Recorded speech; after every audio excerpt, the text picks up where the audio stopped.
You ask Tiger to solve. This deals with linear equations with one unknown.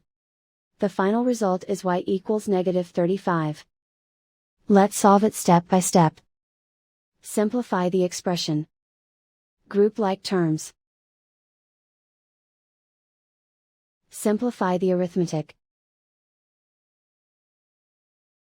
Group all constants on the right side of the equation. Subtract 70 from both sides. Simplify the arithmetic.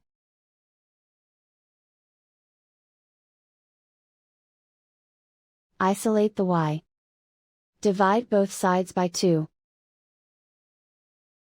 Simplify the fraction.